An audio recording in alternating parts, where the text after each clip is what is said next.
Contes et légendes berbères d'Algérie. La très belle légende de la petite Kabyle et du grand lion de la forêt. C'est l'histoire d'une petite fille kabyle qui vivait avec ses parents dans une vieille chaumière de fortune, sur la lisière de la forêt. Chaque matin, de très bonne heure, elle rejoignait la rivière pour puiser l'eau nécessaire à l'entretien quotidien du foyer.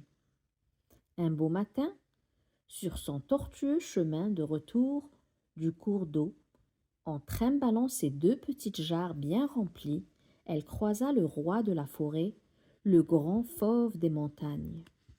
Celui-ci lui proposa très aimablement de l'aider à transporter ses jarres pesantes, mais la petite fille kabyle refusa impertinemment. Arrivée enfin chez elle, dans la vieille chaumière parentale, elle s'empressa fièrement à raconter son aventure à ses vieux parents qui la blâmèrent. On ne refuse jamais l'aide qu'on nous propose aimablement, notamment de la part d'un gentil animal aussi vénérable que le grand lion. Pour justifier son réflexe, la petite avoua qu'en effet, c'était la mauvaise haleine du lion qui l'avait poussée à refuser son aide. Le grand animal de la montagne du Durdura, se trouvant derrière la petite fenêtre de la chaumière, entendit les propos de la petite fille kabyle qui blessèrent son amour-propre. Il fut profondément affecté par ce qu'il eut entendu. Abattu, il reprit alors son chemin de retour. Après plusieurs jours écoulés, le destin voulut qu'il la croisât de nouveau au même endroit. La petite kabyle s'aperçut de la présence du lion. Celui-ci lui dit « Petite fille, prends une branche et frappe-moi de toutes tes forces sur le crâne. » La petite, étonnée, lui répondit « Non, je ne peux pas faire ça. Tu ne m'avais rien fait l'autre jour de plus.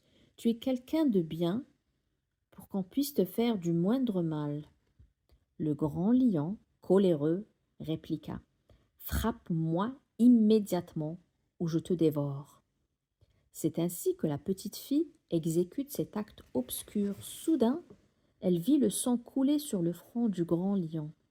Alors, elle prit la fuite pour rejoindre la vieille chaumière. Arrivée chez elle, la fille n'eut pas le courage de raconter sa rencontre avec l'animal, de crainte de se faire grogner de nouveau par ses parents. Après quelques jours, tandis qu'elle revenait de la rivière, elle croisa encore le grand lion sur sa route.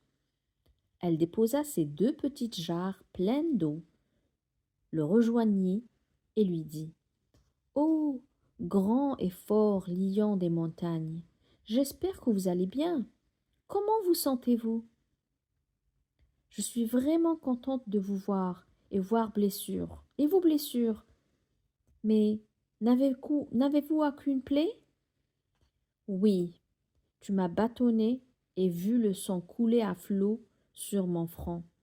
Mais ma plaie s'est bel et bien refermée. Je suis entièrement guérie et je ne songe plus à cette blessure.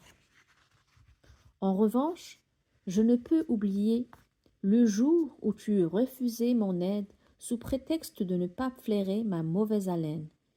N'est-ce pas ce que tu as raconté à tes parents?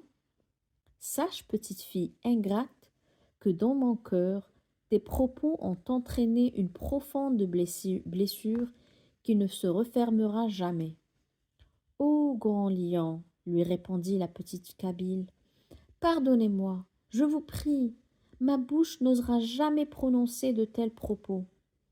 Les supplices de la fille furent sincères et apitoyantes, mais le grand lion, indifférent, lui dit « Comment veux-tu que je te pardonne après la profonde blessure que tu as infligée à mon cœur raffiné et délicat?